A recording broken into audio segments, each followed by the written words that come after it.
Apa itu green? Green itu adalah Ghost Ranger Indonesia. Kita Indonesian Ghost Hunter yang pakai alat. Jadi kita pakai teknologi dalam penelusurannya. Kok bisa sih jadi fotografi hantu gitu? Fotografi hantu ini tuh memang bisa dipelajarin dan bisa diteliti gitu. Case terberat itu dimana kita harus ngebelah hutan. Kalau terseram, kita ada di satu pabrik. Di dalam pabrik itu ada satu seperti pagar besi yang untuk gesernya tuh kayaknya perlu mesin. Pada saat kita lagi spirit box di situ, pagar besi itu yang sedemikian besar itu goyang kayak didorong orang.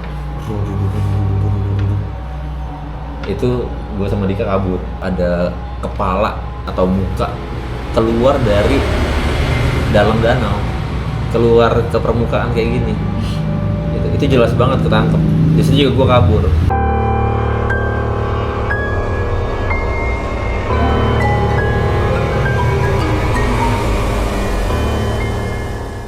Oke, welcome back to Eca Yusia Podcast. Dan kali ini kita kedatangan bintang tamu gestar, ya kan, teman aku, content creator juga, ghost hunter juga.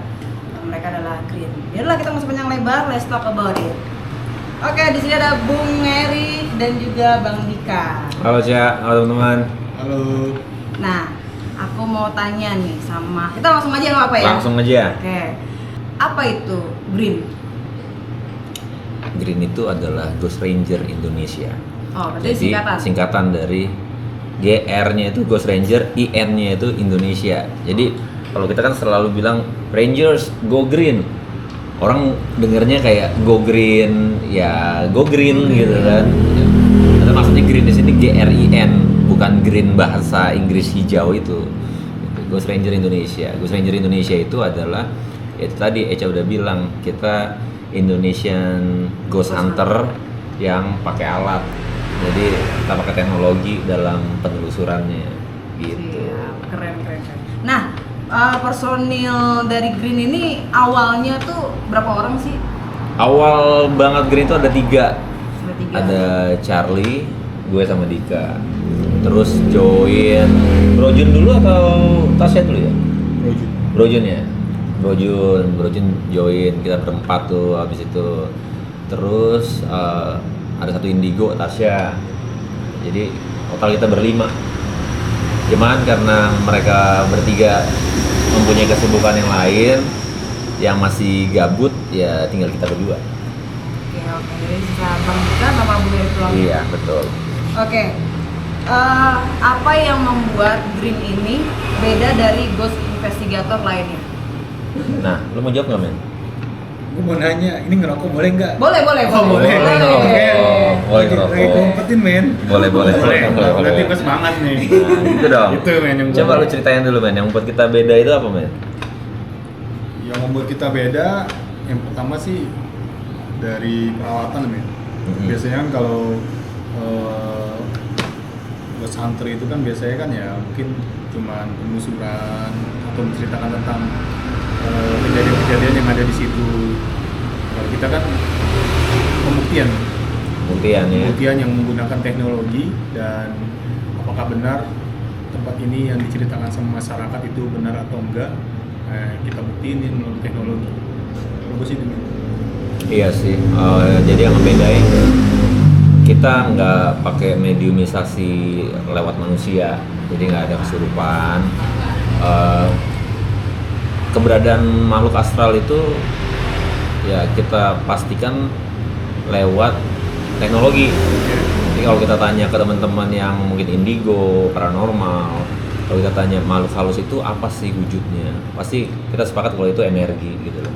Dan udah bukan rahasia umum lagi, di belahan dunia sebelah manapun mereka juga meyakini bahwa energi si makhluk halus ini adalah elektromagnetik.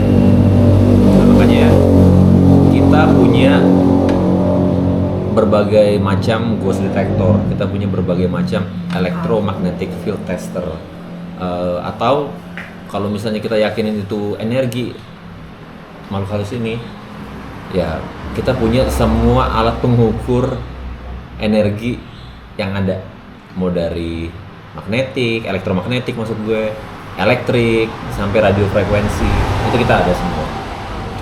Sedangkan dia nih, dia spesialisasinya adalah fotografi hantu. Jadi kalau misalnya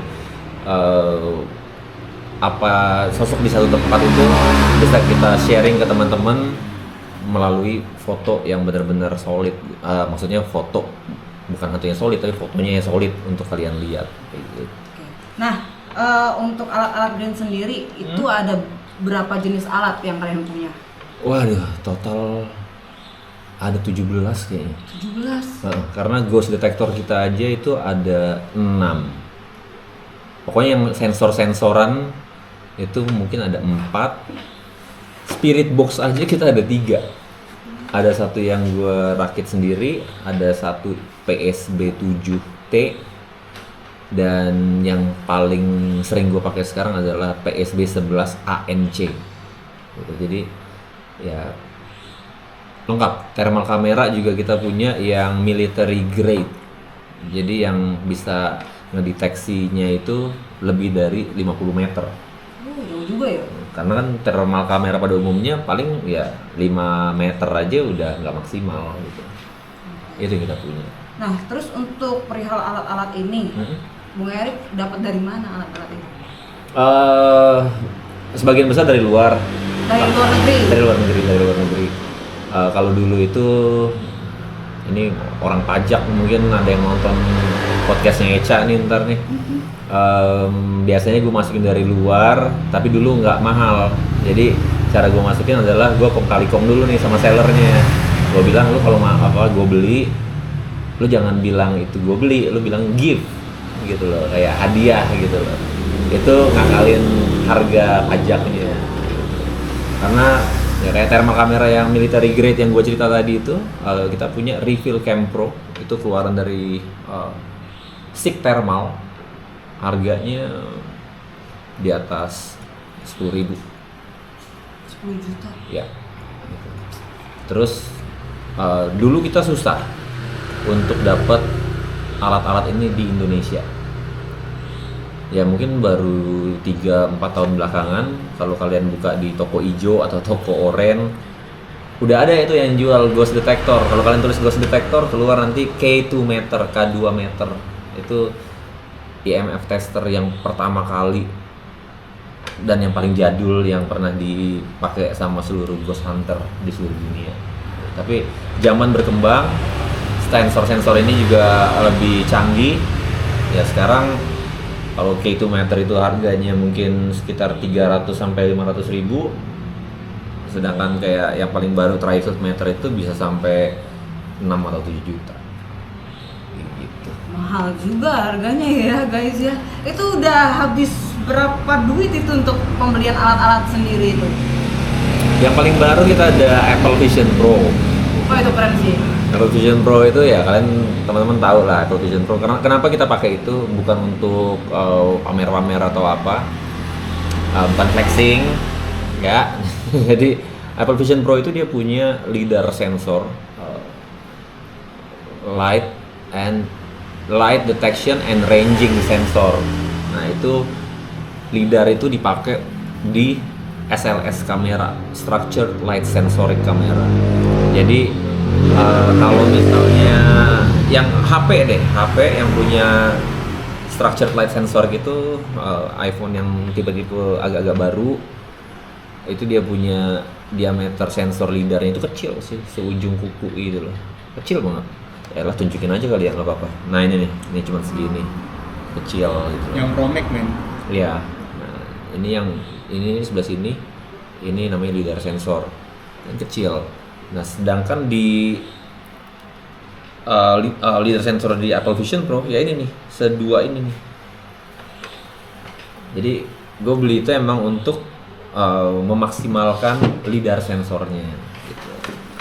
Gitu. Itu aja harganya udah 80 ribuan kali ya. 80 juta men. Itu satu alat. Aduh, iya itu satu alat ya, belum yang lain. Belum yang lain, cuman ya apa namanya, ya ada 17 alat. Jadi Total kalau deh.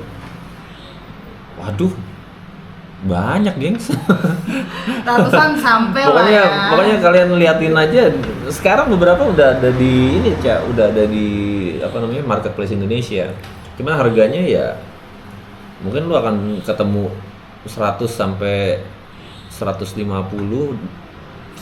cuman dalam beberapa alat doang. Nggak sampai 17-17-nya.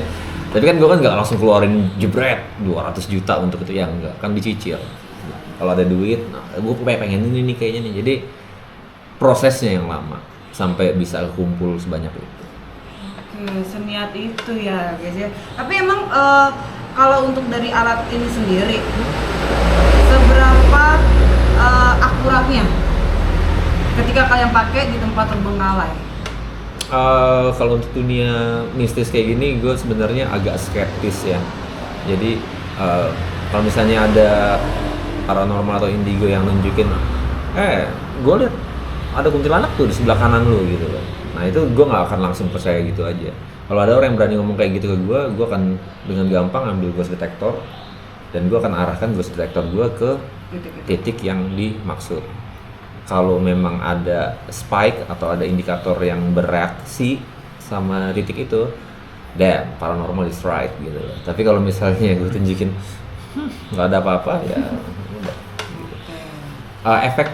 Efektif. Kalau misalnya seringan sih coincidence ya, kayak kebetulan banget bisa kayak gitu. Nah itu susah untuk ngejelasinnya, tapi ya sering banget kejadian yang kayak gitu. Kayak misalnya kita dapat sesuatu di SLS kamera, wih ada suspek nih. Oke, gimana cara kita mastiin kalau itu nggak cuman glitch atau kesalahan dari alat? Kita sokong sama alat kita yang lain. Dari titik yang ada stickman-nya, kita deketin ghost detector. Kalau di ghost detector hidup juga, Berarti ada itu sesuatu. dia. Ya bisa bilang akurat lah ya. Kalau menurut gua akurat. Dan itu banyak banget aku lihat yang menggunakan itu ghost hunter luar tuh. Karena emang kita juga basicnya kenapa gue tertarik sama yang kayak gitu, wah gue dari dulu pencinta ini Ghost Hunters. Sedangkan ini sekarang Ghost Hunters ini usia dari praktisinya, dari paranormal investigatornya itu udah 50-an ke atas semua sih. Zack Bagans saja udah berapa gitu. Dan mereka udah lama menggeluti bidang ini gitu. Jadi makanya gue bilang kenapa di Indonesia nggak ada ya. Nah, di situ ketertarikan gue untuk ngumpulin alat-alat sampai lengkap, tambah lagi fotografinya Dika pakai kamera juga yang gue rasa ya masuk lah, berarti kan ya begitulah kita dapat alat-alat ini. Keren sih asli, niat itu dan ya niat lah ya guys ya, karena dia Bung Erik ini mengumpulkan duit gitu, beli barang biar untuk ngebuktiin loh ini orang benar atau enggak, di sini benar ada setan atau enggak gitu. Niat itu dan bukan mau ngebuktiin bahwa indigo atau paranormal salah ya, Cah ya. Bukan. Jadi lebih ke kita ngumpulin itu kayak hobi sih sebenarnya, Cah. Bisa dibilang hobi gitu. Sedang passionnya Bung Erik lah itu. Iya.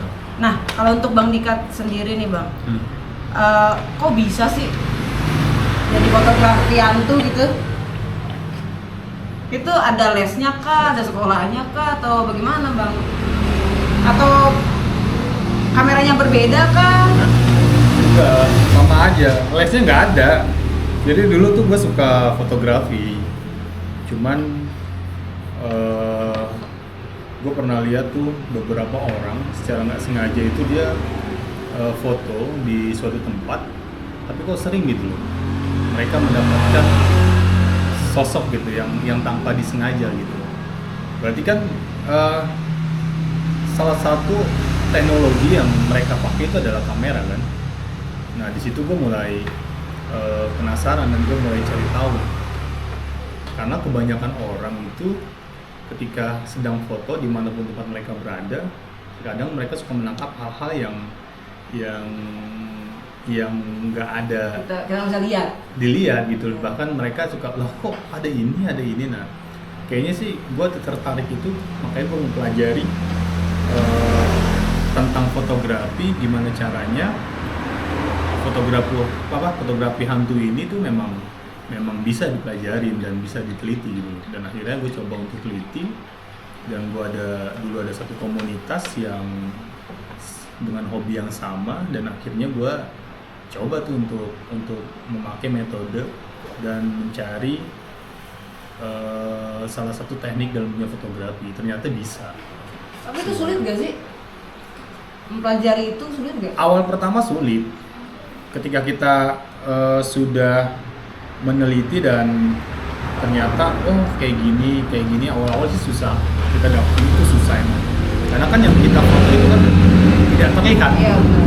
Ya kan?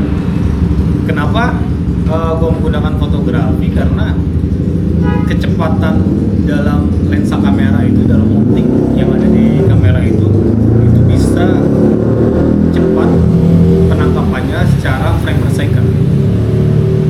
Kalau misalkan secara konstan, gue yakin nggak akan bisa cepat untuk mendapatkan energi dari makhluk. Tapi berarti nggak ada kamera khusus gitu ya? Nggak ada. Ada. Berarti Paling semua ada. kamera bisa. Semua kamera bisa, bahkan handphone pun bisa. Cuma kalau misalnya kita menggunakan kamera handphone, yang kita takutkan itu kita cuma dapat ops. Jadi karena flash sama lensa ini saling berdekatan, biasanya itu terjadi fenomena itu di tempat yang gelap, yang minim cahaya. Ketika optik ingin menangkap sesuatu di tempat yang gelap, tapi objek kayak misalkan binatang kecil, debu lewat di depan kamera, nah itu akan menjadi bulatan sempurna ketika minimnya cahaya di suatu tempat yang gelap. Kayak gitu. Jadi memungkinkan untuk mendapatkan energi dari makhluk gaib secara pengujian dari makhluk gaib itu lebih baik menggunakan kamera DSLR karena flash sama lensa agak berjauhan dan lebih sempurna gitu penangkapannya. Lebih beda lah ya daripada Lebih HP. beda ya. Oke, berarti tapi nggak susah-susah gampang lah ya. Tapi kalau udah biasa mah biasa ya. Berarti Susah-susah gampang. Yang selama ini juga gue masih agak ntar dapat, ntar enggak. Gitu. Nggak selalu gue ketika gue datang ke tempat angker gue dapet. Enggak selalu. berarti tergantung ada makhluknya atau tidak di situ. Itu dia. Nah, menurut Brin sendiri nih tentang mediumisasi itu bagaimana? Penilaian tentang mediumisasi. Mediumisasi, gue percaya nggak percaya sih ya, tapi ada beberapa event kayak gue lebih percaya bahwa suatu sosok itu bisa dikuasai sama entitas. Kayak gini, kayak gue pernah lihat upacara di Bangkok di Thailand, seseorang masuk gitu dan gini, dia bisa bahasa yang dia nggak bisa gitu. Tapi kalau yang kayak dia bisa masuk harimau ke dalam, kalau di lokal ini kan banyak yang aing mau gitu kan, itu maaf ya teman-teman ya, tapi gue kurang percaya yang kayak gitu. Tapi kalau kayak ada bukti nyata yang dia misalnya orang Indonesia, tiba-tiba dia fasih banget bahasa Yunani, nah gue percaya. Kemungkinan percaya men. Iya. Kalau lu orang Palembang nih men, nggak pernah keluar dari Palembang, tiba-tiba lu bisa bahasa Rusia, dan gue lihat sendiri gue nyaksiin itu sendiri gitu. Waktu di Thailand itu. Waktu di Thailand. Oke. Jadi kalau mediumisasi, sama satu lagi, kalau orang lagi mediumisasi, berarti ada entitas yang masuk ke tubuh si orang ini, ya kan? Itu gue bisa pakai ghost detector, gue tempelin. Badan. Karena kalau misalnya ada entitas, berarti ada energi lain di dalam tubuhnya. Kita ini kalau tempelin elektromagnetik, ya nggak akan ada reaksi. Jadi kalau di IMF tester kita hidup, terus kita tempelin ke badannya, terus dia mungkin dia benar kesurupan. Atau bisa juga dilihat lewat thermal kamera. Karena kalau manusia itu kan panas ya, heat. Jadi warna di termal kamera itu biasanya tuh kuning atau merah gitu.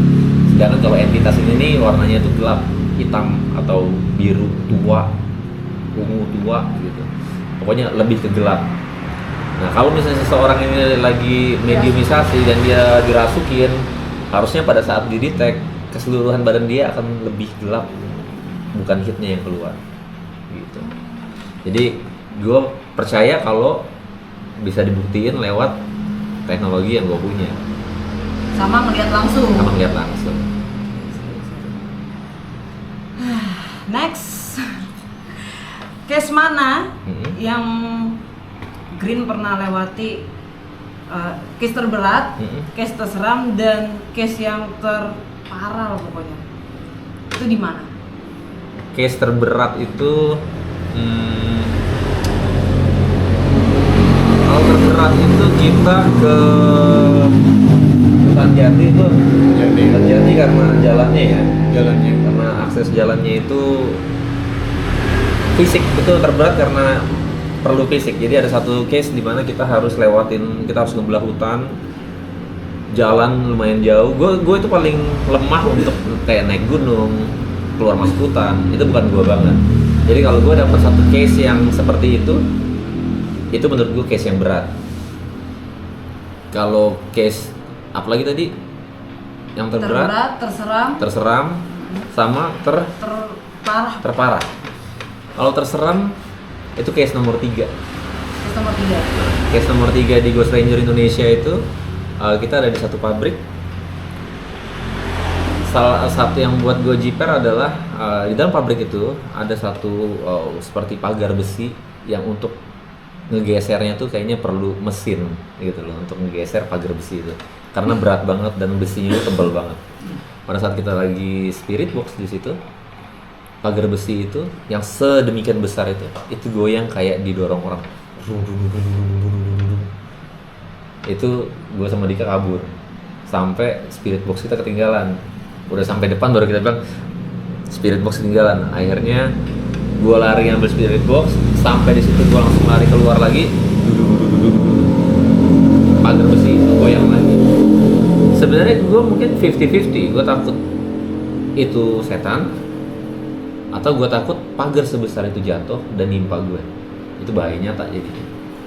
Nggak cukup sampai di situ. Pada saat kita spirit box terakhir yang di danau, itu ada kepala atau muka keluar dari dalam danau, keluar ke permukaan kayak gini. Itu jelas banget ketangkep. Di situ juga gue kabur. Tapi di situ gue kabur lagi-lagi 50-50. Pertama, gue takut kalau itu memang setan bener. Kedua, gue takut kalau itu ternyata mayat.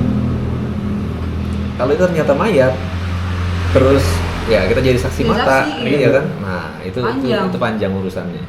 Jadi itu salah satu yang terparah tuh. Kalau yang terberat adalah ya rumah Belanda sih, Bukan negara. yang di Bukanegara. Itu Karena akses ke lokasi itu jalanannya jelek banget, sempit banget. benar.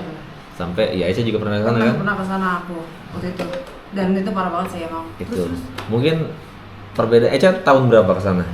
aku tuh tahun 2020 kali. 2020. Iya. Nah, kita 2023. Beda 3 tahun. Jalanannya nggak tambah bagus, tambah Makin jelek. parah. Iya. Itu. Jadi pertama akses ke lokasi itu parah. Sampai di lokasi kita dapat spirit box, kita dapat interaksi yang buat Dika muntah darah. Iya, Di situ itu tambah parah.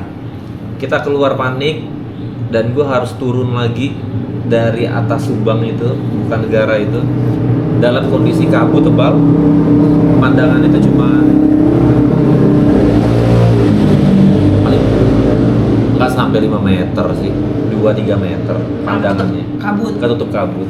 Dan itu yang kita lihat di atas bukit. Iya benar. Salah belok Jurang. jurang gitu. Nah jadi perjuangan untuk turun ke bawah aja itu parah banget. Sampai kita karena waktu itu kita turunnya ke arah Bandung. Sampai di Bandung yang ada di pikiran gue adalah di mana kita bisa nginep. Akhirnya gua nginep sama Dika di salah satu hotel yang setelah kita pulang baru kita tahu ternyata hotel itu juga serem. Nah, sampai di lokasi di hotel itu karena gue belum makan, Dika lagi sakit, Dika gue taruhin sekitar Dika gue pasangin ghost detector di mana-mana, terus gue tinggalin beli makan. 1 jam gue pulang itu Dika lagi di bathtub, air ngalir dari keran, air ngalir dari shower. Untungnya drainase bathtubnya itu kebuka. Kalau ketutup dengan kondisi dia yang meringkuk, itu dia udah tenggelam. Dari situ ya itu udah tambah parah banget, sampai ada titik di mana gue kan ngerekam terus ya, gue ngerekam terus karena menurut gue kan lumayan nih kalau misalnya ada sesuatu yang epic semua kerekam, ada dokumentasi aslinya. Saking parahnya ya gue sampai bilang, oh ini udah nggak bagus lagi untuk direkam karena gangguannya udah terlalu ekstrim. Dan dia juga sempet marah gitu karena ngeliat gue daripada nolongin dia, gue lebih pegang kamera gitu. Terus dia sampai bilang, udah berhenti ngerekam Rick, berhenti ngerekam. Di situ gue bilang parah banget sih Cang. Berarti kayak ketempelan Bang Dika apa gimana? Kan Gimana? muntah darah Panas sih, tuh. gue cuma panas doang. Dia ngerasa panas. Oh, ngerasa panas doang. Panas banget itu. Cuma ngerasa panas doang, gue butuh dingin. Gitu. Makanya sebab itu berendam di bathtub. Dan gue tidur di bathtub. Dia nggak sadar dia tidur di bathtub. Pokoknya setahu dia gimana caranya supaya bisa Dingin badan. aja. Iya. Padahal Panas emang banget. hotel serem ini AC-nya hidup, tapi emang housing AC-nya itu, rumah AC-nya itu udah hancur-hancuran gitu loh. Tapi itu hidup, jadi gua masuk dingin dan Dika ngerasa itu panas banget. Tapi Bang Dika sering ngalamin muntah darah terus kayak badan panas kayak gitu, sering nggak? Nggak pernah. Baru di situ Baru aja. di situ men. Oh. Gue baru ngerasain muntah darah tuh di situ di rumah Iya. Belanda. Rumah Itu Belanda ya. case nomor berapa ya kemarin ya? Rumah Belanda itu ya? Itu case. Aduh. Lupa. Oh, ntar aku taruh di sini lah ya guys ya. Ada nomornya tuh, ada nomornya pokoknya. Rumah Belanda. Oh, Rumah Belanda 1 judulnya, Ranger Muntah Darah. Nah itu. Nah itu, ntar taruh lah di bawah, nonton aja langsung Itu. pokoknya. Nah terus paling apa ya? Terakhir, kira-kira, oh ya sebelum aku tutup, Ghost Ranger ini udah berapa lama sih sebenarnya? Waduh, kita udah berapa tahun namanya? Berapa tahun? Pokoknya kita 2000. mungkin aktifnya itu udah 4 tahunan ya, 4 tahunan, tapi kita libur setahun ya Men ya? Yang baru tahu. Libur setahun, vakum Tahun. setahun. Terus rencana Green selanjutnya nanti mau hunting di mana lagi?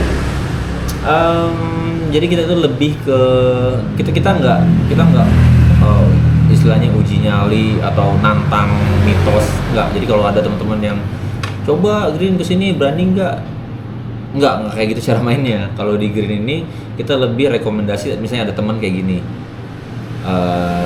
Rick, Dik, rumah gua kenapa ya serem banget deh, gua banyak gangguan, bisa tolong nggak cek kenapa? Nah yang kayak gitu tuh, itu lebih senang tuh gue yang kayak gitu. Atau kalau misalnya lokasi bebas, misalnya ada yang rekomendasi ke rumah ini deh serem gitu, terus kadang gue tanyain dulu ada mitosnya nggak gitu. Ada mitosnya gini. Nah itu kalau misalnya pas gue investigasi, gue kan pastiin mitosnya bener nggak sih ada ini, bener nggak sih ada itu gitu loh. Tapi keseringan apa yang kita dapat beda sama mitos gitu. Jadi gue nggak tahu apakah ini setannya yang nggak update. Tapi namanya jin kan memang suka manipulasi kan, Betul. suka berubah-ubah tuh. betul banget. Tapi itulah fungsi dari alat-alat yang udah punya ya kan, Mm-mm. untuk membuktikan bahwa itu benar apa enggak mitosnya di situ. Iya. Betul. Ya keren lah pokoknya, gokil lah Green ini. Aku juga kemarin sempat nonton live pas lagi Green live itu, aku ada nonton, ada yang komentar, Bang, tolong dong ke rumah saya ke Papua ya. Iya, benar. Jadi Tapi Green suka mau nerima gitu. pertama kita kita kan di Jabodetabek ya. Jadi memang yang kita utamakan adalah yang terdekat dulu sama kita. Karena kalau misalnya kayak kemarin itu ada yang mau ke Papua, terus ada juga yang di apa? Purwakarta ya, Purwakarta. Purwokerto. Purwokerto. Iya. Purwokerto. Kayaknya gue udah iyain yang Purwokerto. Karena menurut gue deket lah gitu. Ternyata gue mix sama Purwakarta. Kalau Purwakarta kan dekat gitu. Dekat, ya. Ternyata Purwokerto jauh banget gitu. Jadi kalau ya lebih kayak gitu sih. Biasanya kalau yang jauh-jauh bang kita siapin transport apa segala macam, tapi balik lagi bukan masalah transport atau apanya ya, keterbatasan kita untuk bergerak kadang-kadang tuh ya. Kalau bisa sih yang Jabodetabek dulu lah gitu loh. Ada yang Malaysia, Abang Malaysia. ada yang Malaysia, tolong apa bisa bantu saya kah, ada rumah apa, jauh banget ke negeri Upin dan Ipin. Buset, banyak juga ya berarti ya calon-calon pasien. Itu. Customer. Tapi itu bisa jadi suatu apa ya? Kebanggaan sebenarnya sih. Karena kita ternyata banyak orang yang percaya sama kita dan kemungkinan itu bisa kita tuh bisa berbuat baik Sesuatu buat yang orang, positif sesuatu ya. yang positif untuk orang lain sebenarnya. Itu sih. Benar. Itu kalau kita berpikirnya apa deh gue jabanin ke sana nih. Iya. Iya. Mungkin itu gue bisa bantu. Iya. Jadi kan pahala juga tuh. Tapi emang benar, emang kalau kita kesana pun apa namanya, bang berapa bang jasanya? Nggak ada. Kita nggak ada tarif berapa segala macam.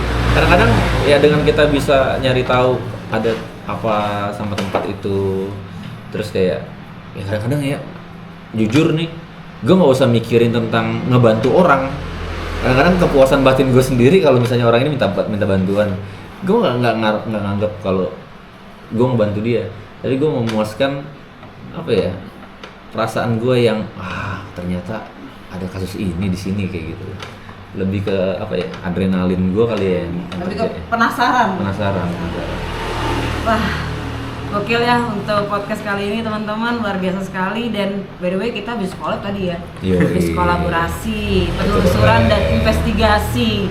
Buat teman-teman yang penasaran, wajib banget nonton di Green dan juga di channelku juga. Karena kita dibagi split dua aja ya, Kita split. Jadi ada penelusuran, ada investigasi.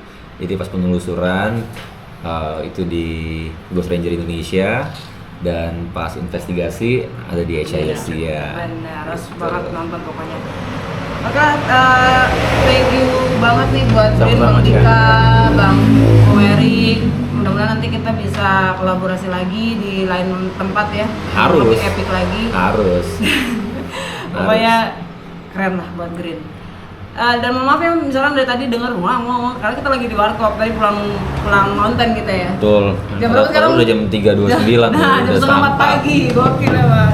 Oke, kayaknya kita tutup aja sampai di sini. Terima kasih buat teman-teman yang udah ngedengerin podcast kita kali ini, dan sampai jumpa di podcast selanjutnya. Bye bye.